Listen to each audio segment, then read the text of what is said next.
순해서 그렇다고요? 네, 바로 다른 개들과 비교해 굉장히 온순하고 말을 잘 들었기 때문입니다.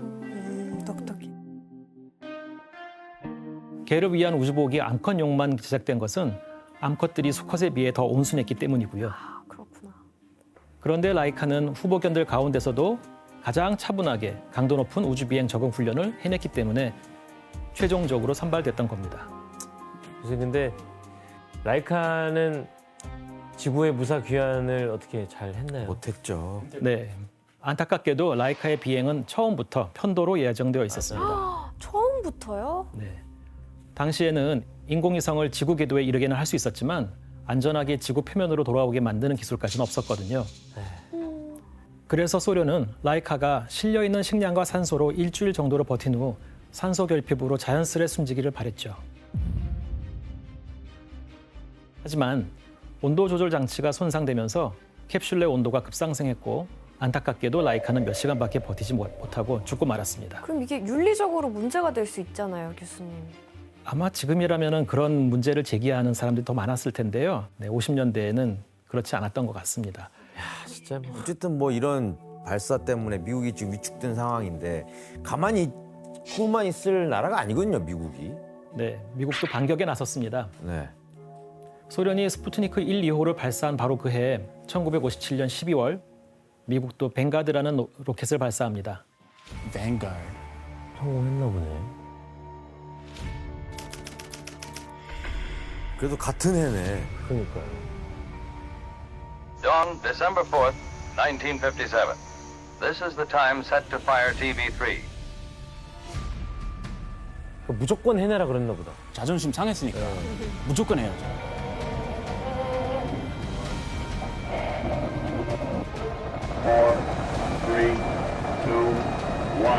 얼마나 떨릴까?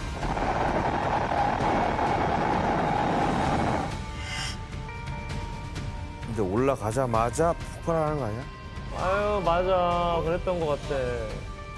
아이고. 아, 바로 그거였구나. 주저앉네.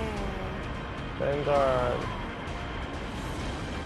벵가드는 발사한 지 2초 만에 로켓이 발사대에 주저앉으면서 폭발하고 맙니다.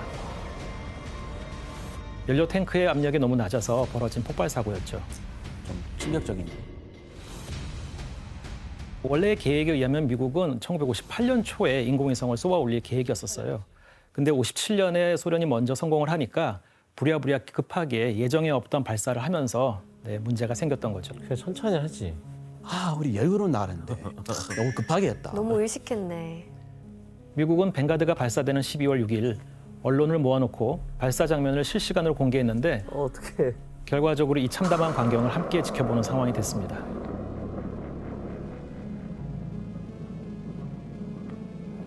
그럼 저 폭파 장면이 생중계로 국민들에게 다 보여진 건가요? 네, 그랬죠. 아이고. 자존심이 너무 상할 것 같아요. 미국 입장에서. 저렇게 영상까지 남아있는데. 공개는 하지 말던가. 아, 저게 제일 자존심 무너진 것 같아. 뭐 늦게 발사하건 막 그거보다. 네, 이렇게 인공위성을 둘러싼 미국과 소련의 경쟁에서 미국은 참패 위기에 놓였습니다. 그런데 이런 위기의 순간에 한 인물이 등장하게 됩니다. 대체 누구일지 사진으로 한번 확인해 보실까요?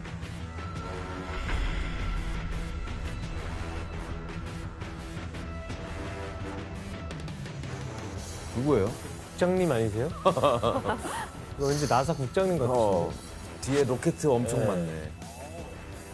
바로 로켓 공학의 아버지, 로켓 천재로 불린 인물 베르너 폰 브라운이었습니다. 들어본 적 들어봤어요. 있어요. 들어보셨죠? 네. 그가 없이는 미국의 우주 탐사 역사도 없었다라고 얘기할 만큼 미국 우주 개발에 큰 업적을 남긴 인물입니다. 아, 그런데 로켓 천재라 불리는 폰 브라운에게는 그의 발목을 잡는 과거 이력이 있었습니다. 바로 폰 브라운이 히틀러의 나치 독일에서 활약한 로켓 전문가였다는 거죠.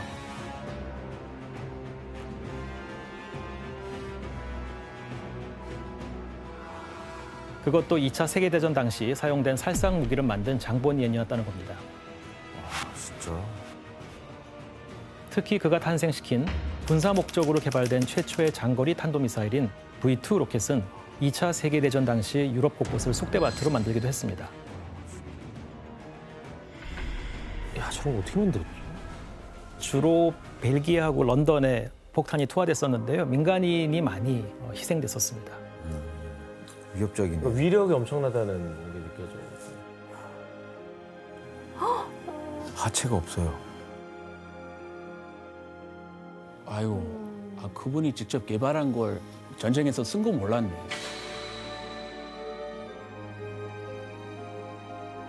미국 법적만 알고 있었어요.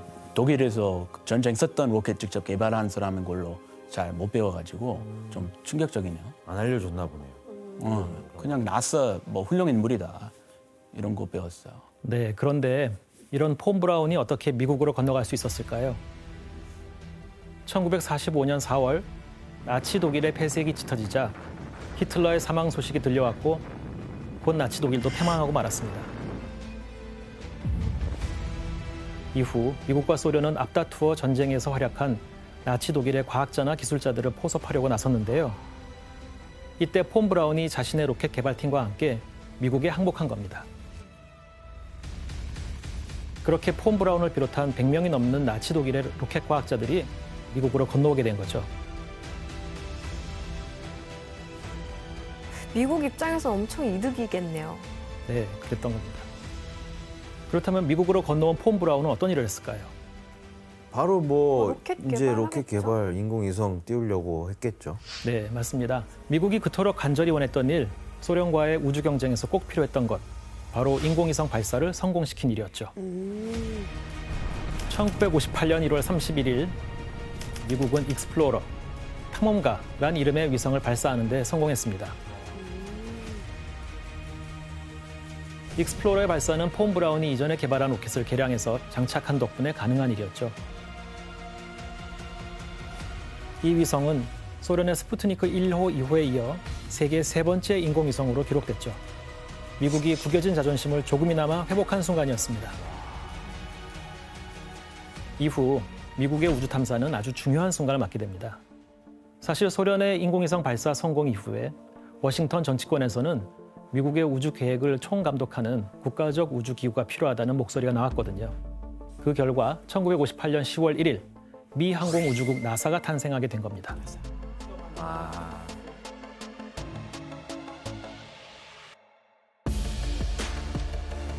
그리고 나사의 설립과 함께 미국과 소련의 우주 경쟁은 더욱 본격화됐죠.